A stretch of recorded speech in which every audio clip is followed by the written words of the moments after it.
రఘురామకృష్ణరాజు గారి జాతకం మారింది. చింతమనేని ప్రభాకర్ జాతకం కూడా మారబోతోంది.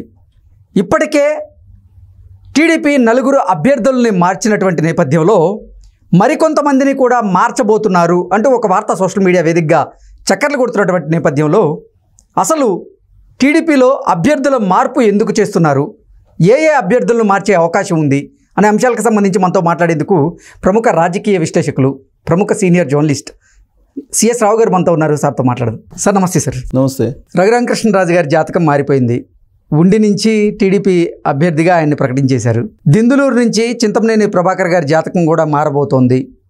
ఇప్పటికే టీడీపీ నుంచి నలుగురు అభ్యర్థులను మార్చారు, మరికొంతమందిని కూడా మార్చబోతున్నారు అంటూ ఒక వార్త సోషల్ మీడియాలో చక్కర్లు కొడుతున్నటువంటి నేపథ్యంలో అసలు టీడీపీ ప్రకటించినటువంటి అభ్యర్థులను కాకుండా ఎందుకు మార్చింది, ఎందుకు మార్చాల్సి వచ్చింది, ఎవరెవరిని కొత్త వారిని ప్రకటించింది అంటే ఏం చెప్తారు సార్? సో ఒకటేంటంటే అనూహ్యంగా కొన్ని మార్పులు చేసేటువంటి పరిస్థితికి వస్తుంది. ఎందుకంటే బీ ఫార్ములు ఇచ్చే లోపల ఈ 2 రోజుల్లో మార్చేటువంటి అవకాశం, 22వ తారీఖున బీ ఫార్ములు ఇవ్వబోతున్నారు. ఈ లోపల అనూహ్యమైనటువంటి కొన్ని మార్పులు జరిగేటువంటి అవకాశం ఉందని చెప్పి కూటమిలోనే చర్చ చాలా సీరియస్గా జరుగుతుంది.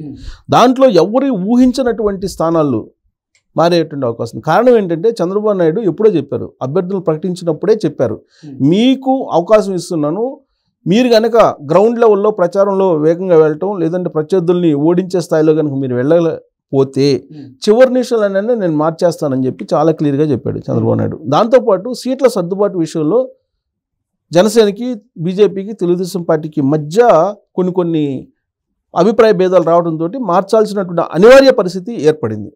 దాంట్లో భాగంగా ఇప్పుడు ఉండి నుంచి రఘురామకృష్ణరాజుకి ఇవ్వాల్సి వచ్చింది. వాస్తవంగా నరసాపురం నుంచి బీజేపీ తరఫు నుంచి ఆయన పోటీ చేయాలి, లేదా తెలుగుదేశం పార్టీ నుంచి పోటీ చేయాలి లోక్సభ స్థానానికి. అవును. కానీ బీజేపీ వాళ్ళు ససేమరా అన్నారు. అక్కడ ఉండేటువంటి శ్రీనివాసవరంకి బీఫామ్ కూడా ఇచ్చేశారు. సో బీఫామ్ కూడా ఇచ్చిన తర్వాత ఇక నా మార్పు ఉండదు. ప్లస్ బీజేపీ వాళ్ళు ఇవ్వడానికి కూడా సిద్ధపడాల లోక్సభ స్థానాన్ని, ఎందుకంటే గెలిచేటువంటి లోక్సభ స్థానం కాబట్టి. కాబట్టి ఇప్పుడు రఘురామకృష్ణరాజు ఎక్కడో దగ్గర అకామిడేట్ చేయాలి కాబట్టి ఉండి నియోజకవర్గంలో ఇవ్వాలి. ఉండి అసెంబ్లీ నియోజకవర్గాన్ని ఫైనల్ చేశారు ఆయనకి. సో గుండి నుంచి ఆయన పోటీ చేయబోతున్నారు. అక్కడ ఉన్నటువంటి రామరాజుకి నచ్చజెప్పేటువంటి ప్రయత్నం చేసి ఆయన్ని జిల్లా అధ్యక్షుడిని చేసేసి ఆయన్ని సంతృప్తి పరిచారు. సో అది క్లియర్ అయిపోయింది. ఇక అనపర్తి ఉంది. అనపర్తి పరిస్థితి ఏంటి అని అంటే, అనపర్తి ఇప్పుడు బీజేపీ తీసుకుంది, అక్కడేమో గెలిచేటువంటి పరిస్థితి లేదు. సో అక్కడ తెలుగుదేశం పార్టీ తీసుకొని అక్కడ రెడ్డి సమాజ వర్గం బలంగా ఉంది కాబట్టి రెడ్డిస్కి ఇవ్వాలి అనేది. ఇప్పుడు అది కనుక మారిస్తే ఎక్కడ ఇవ్వాలి, మళ్ళీ బీజేపీకి అని అంటే తమ్మలపల్లి ఇవ్వాలి. తమ్మలపల్లి మార్చేటువంటి అవకాశం ఉంది. ప్రస్తుతం తమ్మలపల్లిలో అక్కడ పెద్దిరెడ్డికి రామచంద్రారెడ్డికి సంబంధించినటువంటి వ్యక్తి ఉన్నారు, సపోర్ట్ వ్యక్తి ఉన్నారు తెలుగుదేశం పార్టీ క్యాండిడేట్ మీద. అక్కడ పెద్దారెడ్డి సంథింగ్ ఏదో పేరు ఉంది. సో ఆయన మీద ఆరోపణలు ఉన్నాయి. ఆరోపణలు ఉన్నటువంటి క్రమంలో పెద్దిరెడ్డి రామచంద్రారెడ్డి అంటేనే తెలుగుదేశం పార్టీకి ఒక పెద్ద శత్రువుగా కనిపిస్తున్నాడు. అలాంటి రాజకీయ నాయకుడి యొక్క మద్దతుతో ఉన్నటువంటి తెలుగుదేశం పార్టీ క్యాండిడేట్ని ఎందుకు ఉంచాలి, అందుకని మార్చేస్తున్నారు. ఇదొకటి. అనూహ్యమైనటువంటి మార్పు ఏంటంటే, ఇప్పుడు తాజాగా సర్వేలు చేయించుకుంటున్నారు. ఈ సర్వేలు చేయించుకుంటున్న క్రమంలో కొంతమందిని మార్చాలనేటువంటి ప్రయత్నం చేస్తున్నారు కొన్ని నియోజకవర్గాల్లో. ఇప్పుడు చెప్పిన వాటి వరకు కూడా అందరికి మామూలుగా కొన్ని రోజుల నుంచి చర్చలో ఉన్నటువంటి నియోజకవర్గాలు ఇవి. కానీ ఉదయగిరి లాంటి అసెంబ్లీ సెగ్మెంట్ని కూడా మార్చేటువంటి అవకాశం ఉందని చెప్పి వినిపిస్తుంది. ఎందుకంటే ఉదయగిరి అసెంబ్లీ నియోజకవర్గానికి సంబంధించి మాజీ ఎమ్మెల్యే రామారావు బలమైనటువంటి క్యాండిడేట్. ఆయన్ని కాదని ఇప్పుడు అక్కడ కాకర్ల సురేష్కి ఇవ్వడం జరిగింది. ఆ కాకర్ల సురేష్ ఫస్ట్ ఏదైతే అనుకున్నారో తెలుగుదేశం పార్టీ అధిష్టానం, ఆ స్థాయిలో ఆయన మూవ్ అవ్వట్లేదు, ప్రజలకు వెళ్ళలేకపోతున్నారు, అందరినీ కలుపుకొని వెళ్ళలేకపోతున్నారు. ప్లస్ ఆయన అనుకున్న విధంగా ఖర్చు కూడా పెట్టలేకపోతున్నారు. ఉదాహరణ తీసుకుంటే కనుక ఇటీవల కాలంలో రంజాన్ వచ్చింది. రంజాన్ తోఫా చంద్రబాబు నాయుడు అధికారంలో ఉన్నప్పుడు ఇచ్చారు. ఆ రంజాన్కు సంబంధించినటువంటి ఆ ఫెస్టివల్ జరుపుకోవడానికి అక్కడ ఉండేటువంటి ముస్లింలు వెళ్తేనే ఆయన చేతులు ఎత్తేసారని చెప్పి అక్కడ ఉండేటువంటి వాళ్ళు చెబుతున్నారు. పైగా ఆయన కొంచెం తెలుగుదేశం పార్టీకి నేనేదో పెద్ద ఎత్తున అమౌంట్ ఇచ్చి టికెట్ తీసుకొచ్చుకున్నాను అనేటువంటి చెప్పేటువంటి ప్రయత్నం చేస్తున్నాడు అనేది ఒక పాయింట్. తర్వాత ఇటీవల కాలంలో వేమిరెడ్డి ప్రభాకర్ రెడ్డి నెల్లూరు ఎంపీ అక్కడికి వెళ్ళినప్పుడు అక్కడ ఆశించిన స్థాయిలో సభలు సక్సెస్ కాలేదు అనేది వేమిరెడ్డి ప్రభాకర్ రెడ్డి తెలుగుదేశం పార్టీ అధిష్టానానికి ఇచ్చినటువంటి సమాచారం. అందుకే వేమిరెడ్డి ప్రభాకర్ రెడ్డి ఏమంటున్నారంటే, ముందు ఉదయగిరి సంబంధించినటువంటి అభ్యర్థిని మార్చేస్తే ఎలా ఉంటుందో మీరు ఆలోచించండి అని చెప్పి ఆయన ఏదో ఒక సంకేతం ఇచ్చినట్టు తెలుస్తుంది. ఆయన కనుక సంకేతం ఇవ్వడం వరకే పరిమితం అయితే ఓకే, అలా కాకుండా ఖచ్చితంగా ఉదయగిరి అభ్యర్థిని మార్చాలి అంటే మాత్రం ఖచ్చితంగా మార్చేటువంటి అవకాశం లేకపోలేదు. ఇది అనూహ్యమైనటువంటి ఒక పరిణామం కింద మనం తీసుకోవాలి. ఎందుకంటే వేమిరెడ్డి ప్రభాకర్ రెడ్డి తెలుగుదేశం పార్టీలోకి రావడానికి కారణమే అక్కడ వైఎస్ఆర్ కాంగ్రెస్ పార్టీలో తనకు ఇష్టమైనటువంటి అసెంబ్లీ అభ్యర్థులను పెట్టలేదని చెప్పి వచ్చారు ఆయన. ఇప్పుడు వేమిరెడ్డి ప్రభాకర్ రెడ్డి కనుక ఉదయగిరి నుంచి మార్చాలి అభ్యర్థిని అంటే ఖచ్చితంగా మార్చక తప్పనటువంటి పరిస్థితి. సో కాబట్టి ఉదయగిరి కూడా మార్చేటువంటి అసెంబ్లీ సెగ్మెంట్స్లో ఒకటి ఉంది అనూహ్యంగా. మాడుగుల కూడా అదే పరిస్థితి. మాడుగులకు సంబంధించి కొన్ని మార్పులు చేయాలి. ఆడ మాడుగుల్లో ఒక ఎన్ఆర్ఐ ఉన్నారు. సో ఎన్ఆర్ఐకి సంబంధించి ఆయన పర్ఫార్మెన్స్ బాగలేదు. సేమ్ ఇదే, ఈయన కూడా ఎన్ఆర్ఐఏ, ఇది ఉదయగిరి అభ్యర్థి. మాడుగులు కూడా ఎన్ఆర్ఐకి సంబంధించి పైలా ప్రసాద్ ఏదో పేరు ఉంది, ఆయన పేరు ప్రసాద్ అనుకుంటా, ఎన్ఆర్ఐ. ఆయన పర్ఫార్మెన్స్ బాగాలేదు, ప్రచారానికి వెళ్ళలేకపోతున్నారు, కలుపుకొని వెళ్ళలేకపోతున్నారు అనేది ఒకటి వినిపిస్తుంది. అందుకే ఇప్పుడు ఆ మాడుగుల నుంచి ఇప్పుడు బండారు సత్యనారాయణమూర్తికి ఇవ్వాలనేటువంటి ఒక ఆలోచన చేసి బండారు సత్యనారాయణమూర్తికి దాదాపుగా ఫైనల్ చేశారు అది. సో ఆ మార్పు ఒకటి.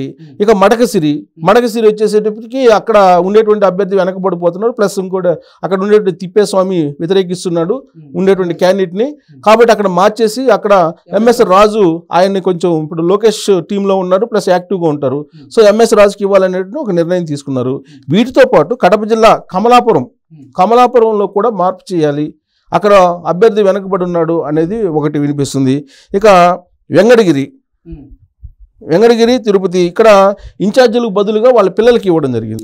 కమలాపురం కానీ వారసులకి, కమలాపురం కానీ తిరుపతి సంబంధించి ఇన్ఛార్జీలుగా ఉన్నటువంటి వాళ్ళ వారసులకి ఇవ్వడం జరిగింది.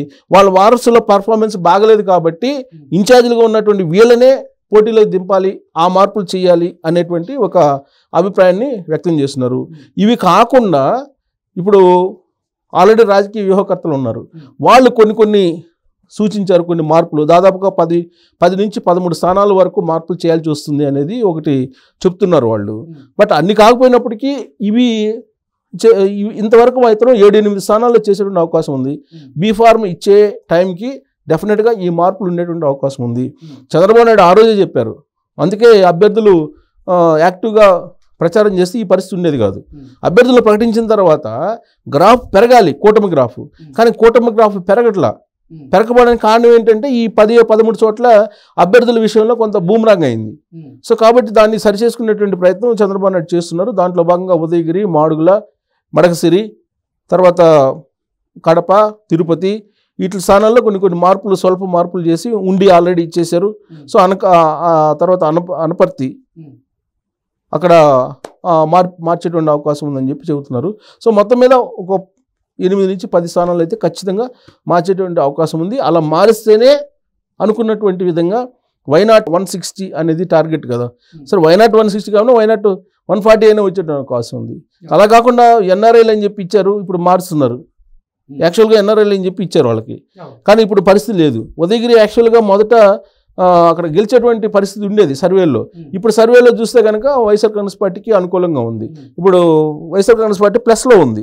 కాబట్టి అక్కడ అభ్యర్థిని మార్చుతారా లేదంటే అదే అభ్యర్థిని మళ్ళీ మాట్లాడి పిలిచి చెప్తారా అని అంటే అక్కడ ఉండేటువంటి పరిస్థితి ఏంటంటే ఎవరిని కలుపుకోబోట్లేదు, తర్వాత ఖర్చు పెట్టడం లేదు, ప్రచారంలో వెనకబడ్డారు అనేది వినిపిస్తుంది.